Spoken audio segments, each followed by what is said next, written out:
Today's puja is very important for us. You all have got your self realization. You have all the knowledge that is necessary to give realizations to others. You have to know what you have already. That's very important. Because if you do not try your hand and if you do not try to give realizations to others, firstly, you will have no faith in yourself. You will have no self esteem also. The second part is that you try giving vibrations to other persons, but don't get involved with that person.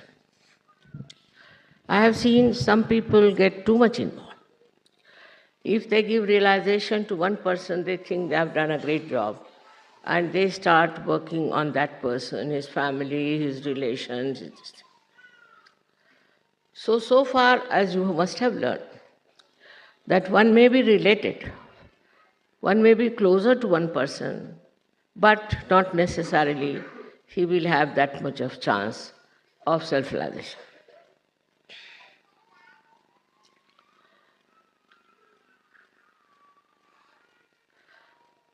Only way to grow is to be collective. There's no other way out.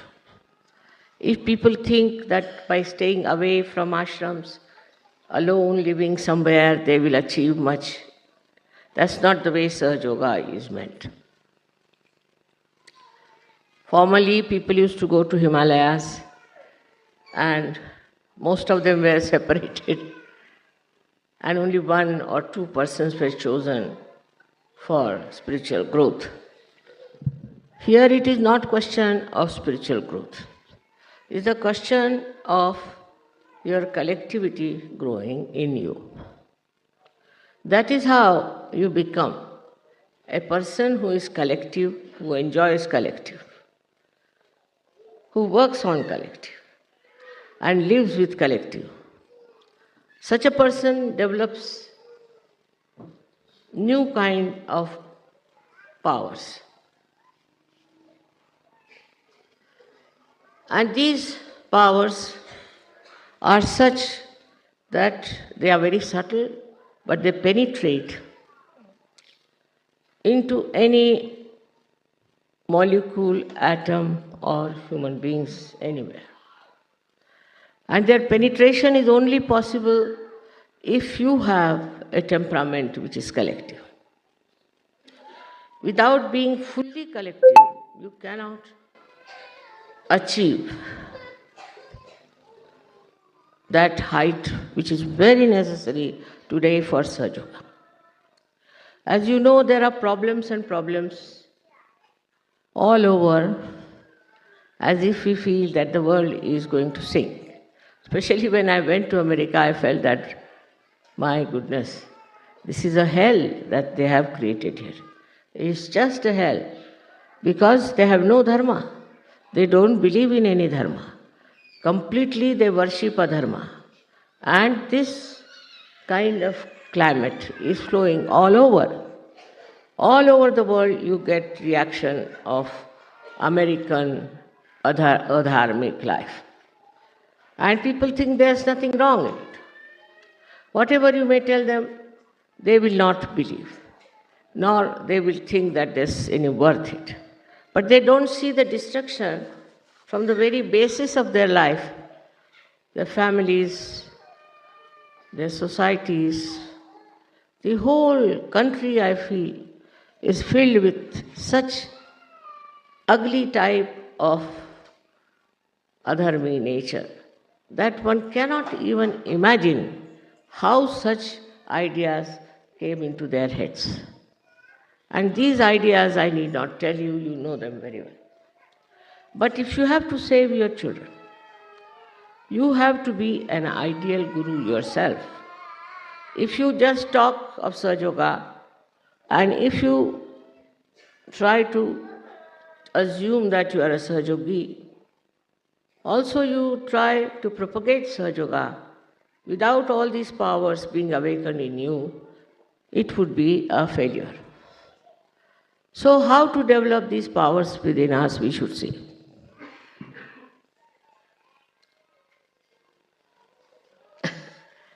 It's rather embarrassing for me to tell you how you have to behave towards your Guru. I think people have told you. But naturally, spontaneously, as soon as you get your realization and grow in it, naturally you develop a very humble attitude. Also, an attitude through which you achieve lots of qualities of your Guru. Now, supposing the Guru is at particular height, and if you try to go onto the same height, nothing will move towards you. So, you must sit at a place which is much lower than the Guru's is. Some people take too much advantage of my good nature, I should say. And so many people have pointed out to me that you must correct these people, they talk to you at equal level and all that. I said they will learn a lesson. They will learn a lesson. But sometimes it doesn't work out.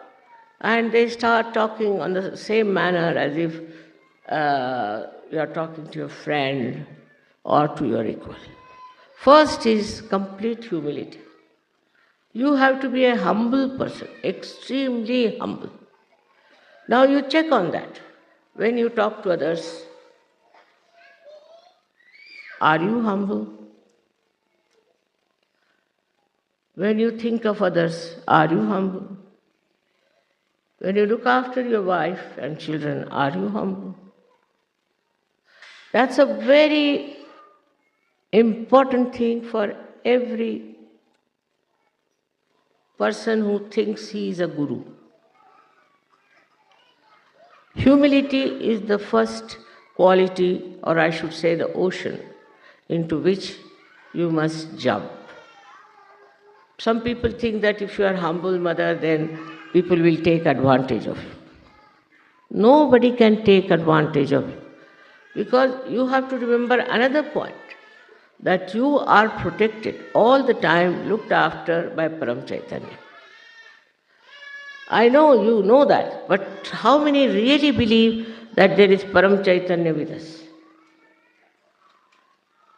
If you really believe that there is Param Chaitanya, then you don't get frightened, you don't get worried. You are not subjected to all kinds of nonsensical ideas also. But if you think that you are not protected, what will happen, how will things happen, then Param Chaitanya leaves you alone. You have to see the whole drama, how Param Chaitanya works out.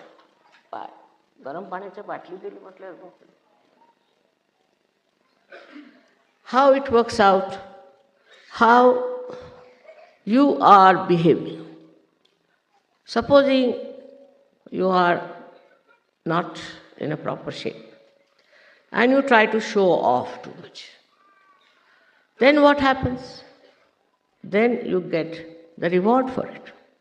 Not that I do anything, but it's the Param Chaitanya, which will teach you a lesson that you will remember, that you should have been little different from what you have been.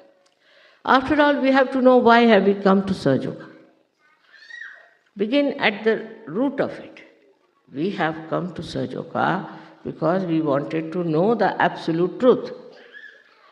And this absolute truth has been now known to you through your vibrations.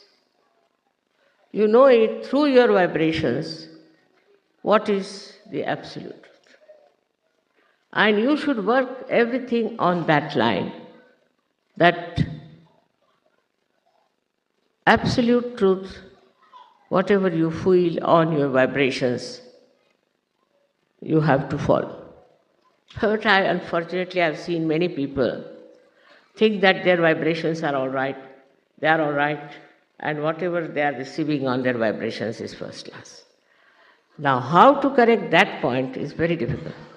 It comes from ego. When you have ego, you can never find anything wrong with you. And even if the vibrations are telling you something, it might be somebody else who is telling you something. Because you are not there, your ego is there. And your ego is just spoiling you and teaching you things which normally you would see clearly that I am doing something wrong. I should not have done it. In this process of correction and improvement, when you indulge, you should see, are you getting subtler or grosser? That is the best way to judge. Now I have seen people who go on judging on small things like vibrations, whether this vibration are all right or not in this tree, or on these flowers, or on this land. All kinds of material things they want to see the vibrations. But for what are you seeing the vibration? You are seeing vibration because some sort of a material gain. You think that if you check the vibrations and the vibrations are all right, then we are quite safe. We will not lose this, we will not lose that. It's not true. Because vibrations are not meant to judge all these worldly things and worldly matters. It's absolutely cheapening the vibrations. You should not cheapen them. Because vibrations can suggest things which may be detrimental to your growth very much. Once I wanted somebody to go somewhere, so he said, I didn't go, mother. I said, why? Because I saw the vibrations were very bad. I said, that's why I asked you to go. If the vibrations were good, what was your use going there? That's the reason I asked you to go there, so that you could help. But before that, you judged yourself, judged your vibrations, and then you didn't want to go. So what happens? We want to have an easy, cozy life. And all our problems must be solved by Sahaja Yoga, otherwise we think Sahaja Yoga is of no use. Whatever is our desire must be fulfilled. So now the desires are mostly personal. My child is not well, so the child should be all right. My husband is misbehaving, the husband should be all right. Or I have no house, so I must get a house. See how we are moving our mind. It's still on a very consumer society, as they call it. We are all the time thinking now, I should have a son now instead of a girl, and you get a son, then you blame Sahaja Yoga for that. Anything that according to your desire doesn't work out, then you think it's Sahaja Yoga which has done the harm, and you are suffering because of Sahaja Yoga. Or this faith in Sahaja Yoga gets little moving, or we can say in a way, it's not that deep. But if you are deeply embedded in Sahaja Yoga, then what happens? What may come, I will be a Sahaja Yogi.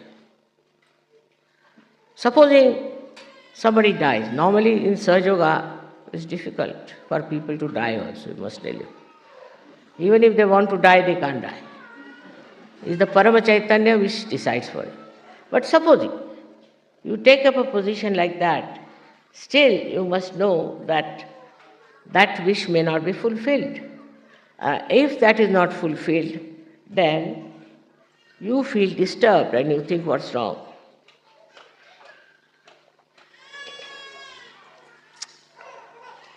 But your wish is not the wish of God Almighty.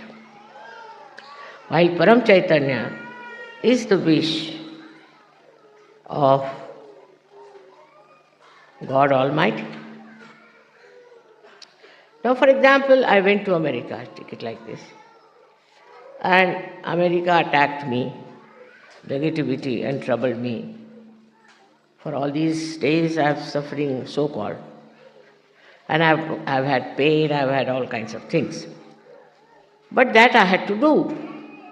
Because now the American Sahajogis will realize how much one has to pay to make this dumb head of Americans to rise. How stupid they are, and how foolish they are who are enamored by people who are taking money. So many people came to me and told me, Mother, if you start saying that this I can give for $300, you will get 1,000 and 1,000 of disciples of yours. I said, they will not be my disciples. If they come for money, thinking that because I am taking money, it is worthy something, that means they are absolutely stupid. Sahaja Yoga, you cannot get it by money. This is the first principle they don't understand. Most of them. Most of them don't understand that you can get self-realization without paying any money. There were some Gujarati rich people in New Jersey, and they asked questions to Sahaja Yogis that how is it possible to get it so easily? It's not possible because it's a very difficult thing. All the Shastras have said, everybody has said, very difficult to get your realization. All right. If so, how is it you are giving it so easily? Why? Nobody knew how to answer these people. You should have said like this, all right. It is difficult, it's very difficult. And you cannot give mass, true. But if somebody is doing it, then you have to think about it. How somebody is doing it. So this kind of stupid questions are there, and still if they go on, you have to really tell them in a very humble way, sir, one has to be worthy also. So they will run after people who are just making money out of them, making fool out of them. And they boast, we have 3 gurus, somebody says we have 7 gurus. But I wonder what must be their condition. So the people who are extremely stupid,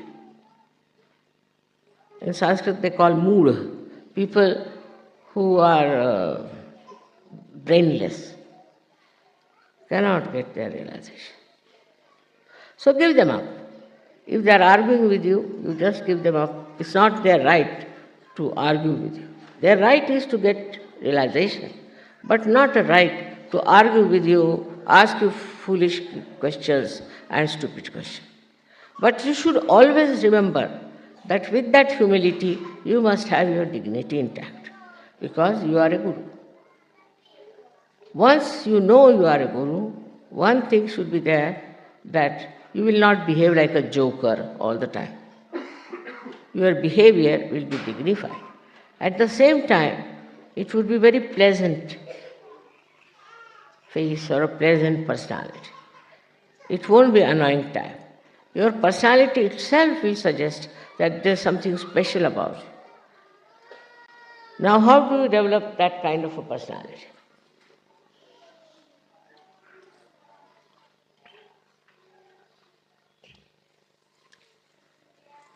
The biggest problem in the West is ego. And the biggest problem in the East is superego. Now this ego business, I don't know from where it has come. In all walk of life, they show how egoistical they are. For example, I went to America and I was surprised that there is a racial problem and the blacks are treated in a different manner and the whites in a different manner. I mean, color is given by God, and somebody has to be black and white. If everybody looked the same, it will look like a regiment.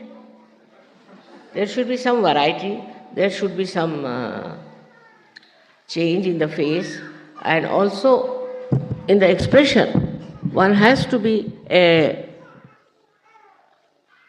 person carrying better or different expressions. Otherwise, you will be bored with such a world where everybody looks the same, just the same. but so much of racialism there that I was surprised that how it has worked into human mind. So, as a guru, you must develop a complete detest for racialism. Complete detest. That's very easy to understand. That anybody who has fair complexion could be a cruelest man, cruelest woman, and could be a cruelest mother also. And the one who is black could be very kind, generous. It doesn't go with the color. Temperament doesn't go with the color. But because the blacks have been ill-treated so much that they react. And they react naturally, sometimes in such a manner that it is very crude and very cruel. But this kind of attention, this kind of we can say a wrong type of attitude towards human beings, even towards animals, they won't bear it. So towards human beings to have such an attitude itself shows that you are not worthy of Sahaja Yoga at all. So any one of you who has such a feeling that somebody is black and somebody is white cannot be a guru in Sahaja Yoga. Then in India we have caste system, equally bad and horrible.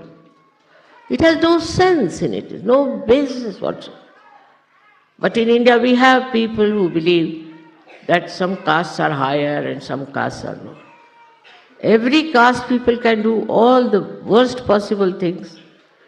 There is no demarcation for them, and every low caste can be very, very good. We have had many great poets and Sufis in the lowest caste in India. These castes are man-made. You know, man-made cloth doesn't suit us. And all these man-made ideas are not going to suit us, and it will lead us to a great I wouldn't know discretion, but I would say to a complete destruction. Because hatred begets hatred, and it goes on increasing and increasing. If you cannot get rid of your hatred, then I would say you are not a surgeon. These are all conditionings. You were born in a white family, so you are white. You were born in a Christian family, that's why you are Christian. You were born in a Jew family, that's why you are Jew. All this is just because you were born in that. But does that mean that you are higher or lower? All the problems of the world today, if you see, are because of human attachment to nonsensical ideas of superiority. Only through collective living will change. For example, I would say, in an ashram we should have all colored people living together with the equal rights, with the equal understanding and love and affection. If that is not there, no use calling it an ashram.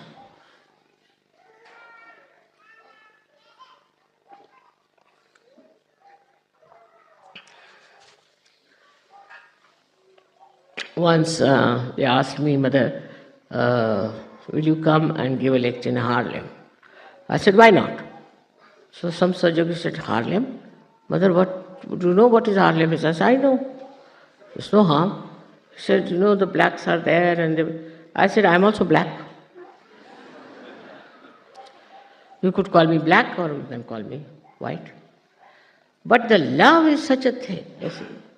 Love is such a thing that cleanses all these ridiculous ideas we have about other people. To brand anyone as black and white shows that you have no eyes to see. Any person with depth, any person with loving heart cannot see these superficial things, cannot see. Today is there, no use calling it an ashram.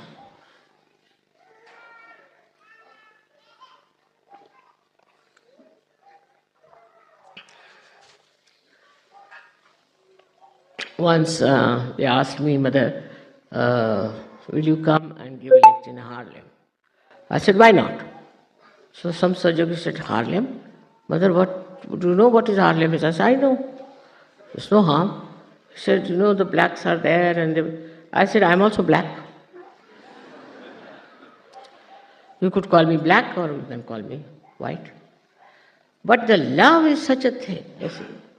Love is such a thing that cleanses all these ridiculous ideas we have about other people.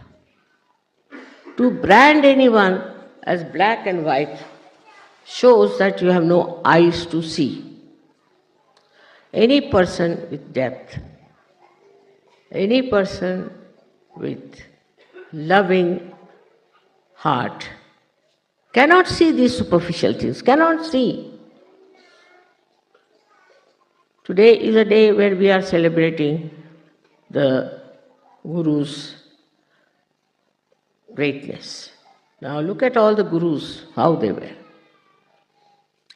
how they behaved.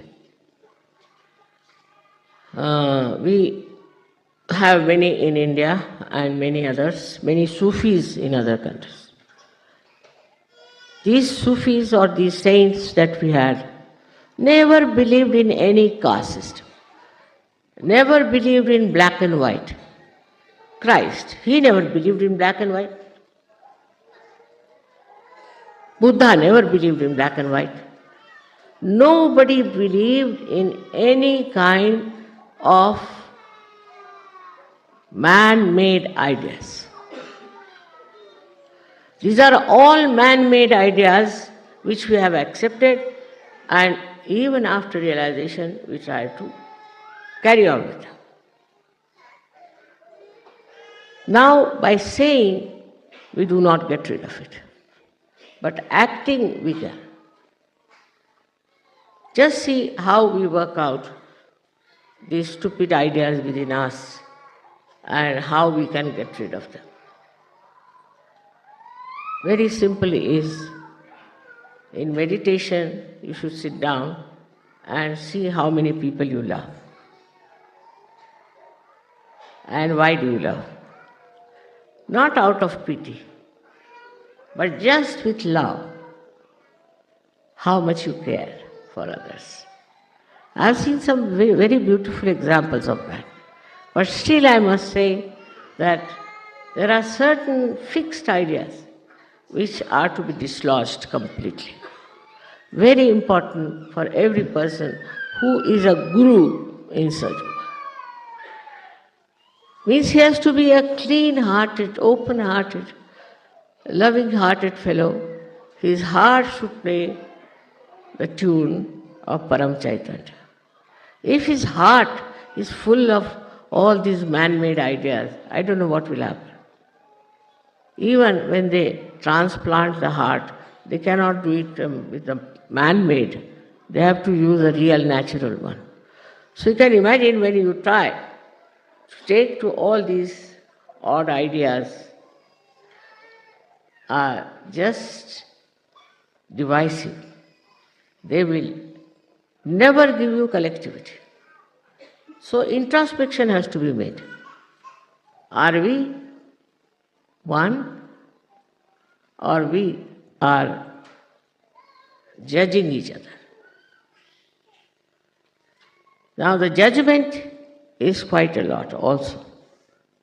Now all this can be seen only when you live together.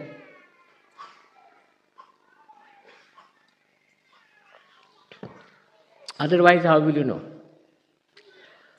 When you start living together, you start discovering what is missing in you, what is not there, what has to be there.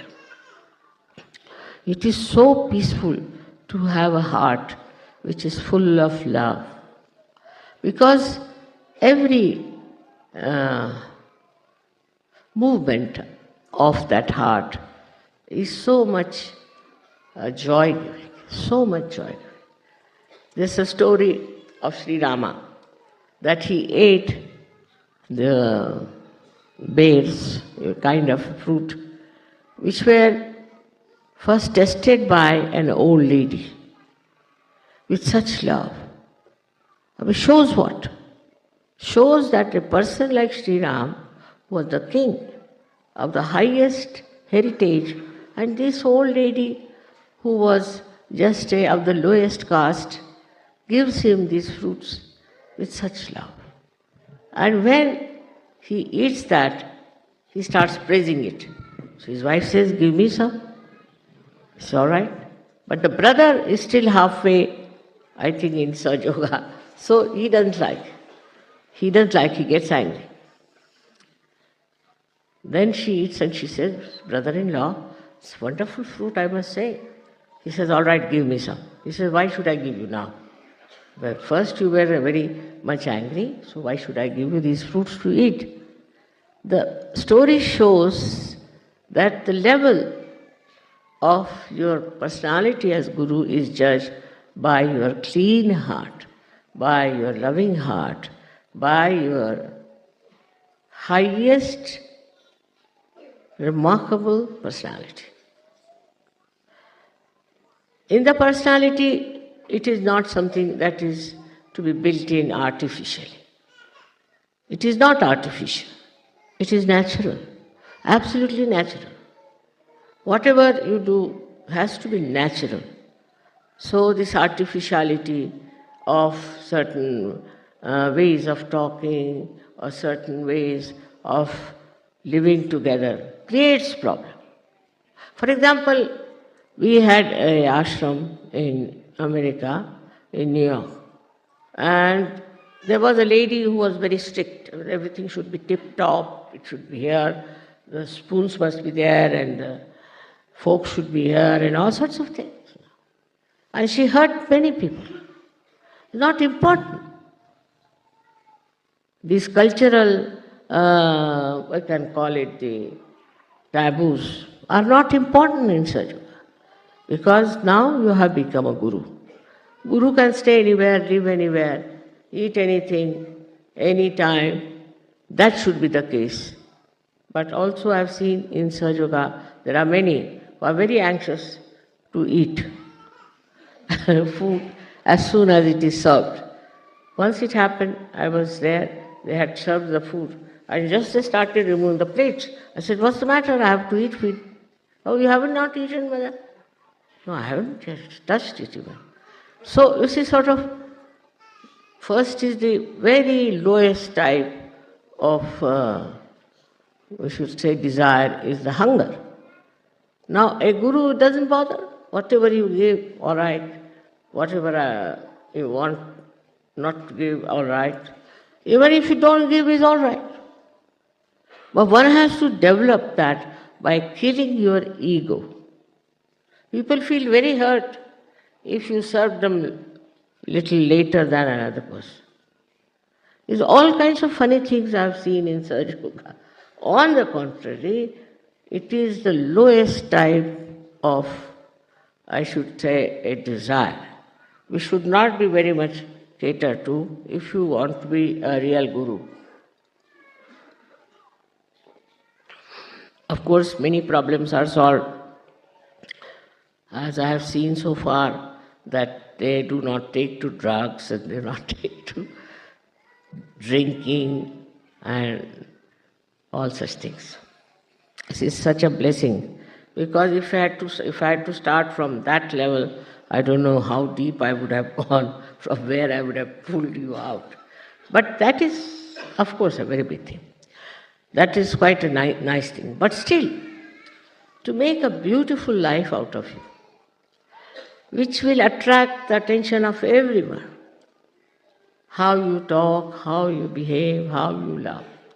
So again, one has to say that Guru Pada comes only through the love that you have. Like they'll have, say, 10 people. For anything. For a drama, suppose. and they have it only from a particular country or from a particular group, then there's no fun. There's no fun. For example, they'll have a music group. So from the particular one caste could be, or could be one religion, could be one, you can say one school or anything. So that shows that you are still not there as a guru. You should like every kind of culture, every kind of beauty. And that has to be brought in our daily life. We should not look down upon anyone for their color, for their race, for their status, class consciousness. All this has been shown in the lives of all these gurus, saints who lived. Tukarama says, "Oh God, thank God, you have made me a scheduled caste." He was not, but he just says so. All of us, all the time, should not be conscious of what has been our birth, what has been our personality, or what has been our big name. One should not be able to make out it who is the saint and who is not. Even people are proud that they are saints. I was surprised in America also very much that the Russians who have gone there are a very different quality people. They wouldn't raise their eyes to me, wouldn't raise their eyes. And very deep, very, very deep. Vibrations were very deep. The reason is, I think, they have been oppressed during communism, perhaps maybe, and now they have come to America, where they have seen so-called freedom and what nonsense it is doing. So, knowing these two extremes, I think they have gone very deep into their own being. And they have such strength and such unity among themselves. I was surprised that I had never met them before. They didn't come from Russia. They came, only they were there. So what is it that has kept them like that is that they had no religion in their heads. They had no religion. To them, every religion is the same, and they had no religion to follow. So a guru cannot belong to any religion, because these religions are also man-made.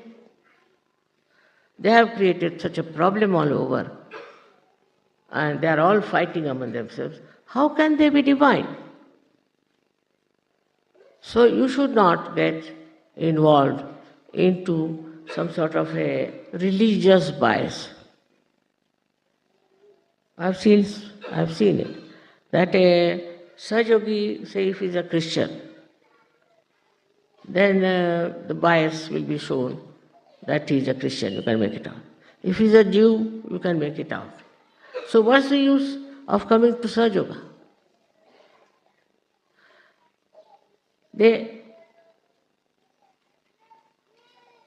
Their attention, if it goes inside, they'll find out.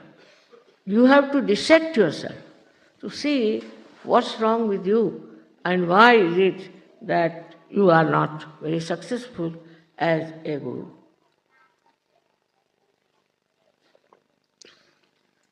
The success of the guru is he doesn't bother about time. Every time is the holy time. For he is not bothered if somebody is late or has come early. He is not a slave of watches and time. This is also man-made. There were no watches about, I think, 300 years back. And nobody was so particular about the time. So first thing, he is beyond time. Kalatit as it. Then he is also Gunatit. Gunatit means he doesn't belong to the left side or to the right side or to the center. He is beyond these three, beyond these gunas, where he stands and sees everything in the divine light. Everything. If something good happens to him, he said the divine light has done. If something bad happens to him, he said the divine light wanted this way. Everything he leaves for the divine light. He is beyond the gunas. Like supposing there is a person who is on the right side, egoistical. Then he'll start saying, how is it? I wanted this didn't work out, and how. He'll challenge. Another will start crying, the left-sided one, that I'm very sorry, this has happened to me, it should not have happened. And in the center also, he might think that, how far are my vibrations, how could I not know, and all that. But a person who is a real guru, he looks at it as a drama, as just a witness of the drama. It happened, it was to happen, so it has happened. Now what do we get out of it? Is we get something, the lesson, that this was not right, or this was wrong. That's all. For that moment, not to go on churning in your head. That's all one gets, and is not bothered about anything else. So he goes beyond his gunas. Beyond gunas, he lives. He eats anywhere, sleeps anywhere. He is not bothered where he lives. He is not bothered whether he goes by car or he goes by bullock cart. He doesn't feel he is being not honored if they give him a garland of few flowers. It's not there. He is not bothered because nothing can enhance his personality.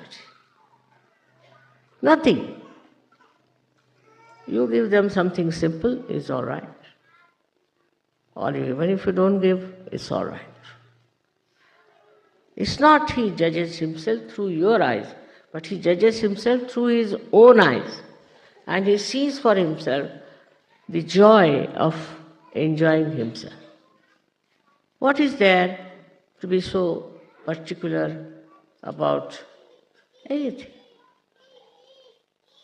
What is so great to be hankering after anything? It just works out in its own time. And if it doesn't, it doesn't. What does it matter? Just think of it. Also, in Sahaja Yoga, a guru has to be a binding force. There are two types of people I've seen, which go on breaking relations. It's very easy for them. They go on complaining. But there are others who have a power to bind people together in such a manner, in such a sweet manner, that the people are brought closer together. Not that they have to forgive, it automatically works out. Just works out like that. And people go on joining such a man. I was surprised that in America there was very, very few Sahaja Yogis. We spent, they said, $50,000 and got 50 Sahaja Yogis. 1,000 for one Sahaja Yogi in America. So, very bad shape. But still, you see, we have to hope for them, because there are lots of seekers and lost in the wilderness of seeking. But I thought that maybe it's a circle. They have to pass through this circle of stupidity, and then definitely they will see the point. And it has happened. We had about 4,000 people for my lecture, which never has happened there in that country. Nobody has got such a lot of audience, they said. But still, not many came, but they got their realization. So I think gradually, even in America, it may start going. And the Sahajogis must not only worry about their houses and where they live and all that, but go all out to them. I would say some of the Sahajogis who could afford to go should go to America and work out this outside work. Maybe if there are outsiders who come and talk about Sahaja Yoga, they might be impressed. There are so many false gurus that you can't count them. And they have accepted them. It's very surprising. Though they have suffered, they have lost in money, everything, still they have accepted, after all, he's our guru. So there's basically something wrong with their brains, that they don't understand what is to be expected. I have written one book, perhaps it may reach them. But in any case, you all can write your experiences and things and can publish it. Maybe it might help them to open their eyes. While writing anything, you have to remember that it should show your quality of Sahaja Yoga, how you are. In that, one should not feel that you are putting them down or trying to say some things which will hurt them. But say it in such a manner that it corrects them and helps them. For a guru, it is important that he should not have any false ideas about himself. He might be from a poor family, might be from the rich family. Whatever it is, he should not be conscious of that. Because once you become that, see, look at Kabira, he was just a weaver. Look at Raidas, he was just a, what do you call that, shoemaker. See, in India, these are very low caste supposed to be. He has written beautiful poetry. Then Namadeva, he was a tailor. Just think of that. All these people have written the same thing with such great beauty of poetry. How have they achieved? Because now they have entered into that great realm of spirituality.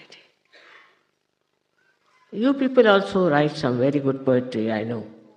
But some of the people who have written good poetry turned out to be very obstinate, very egoistical people.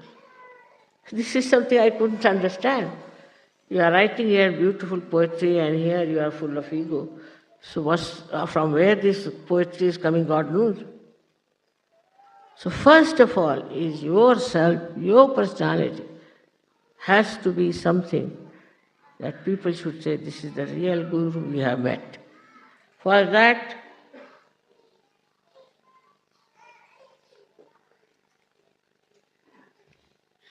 you know very well you don't have to give up your family, don't have to give up anything.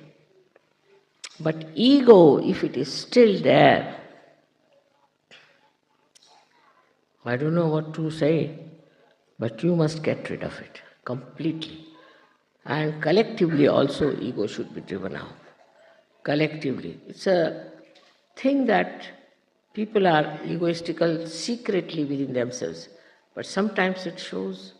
It's a very subtle, nonsensical disease that people have, and they just indulge into it. On this day of Guru Puja, I have to say now that one has to work very hard. Very hard. The most important thing is how much you have dedicated your life, your time to Sahaja Yoga.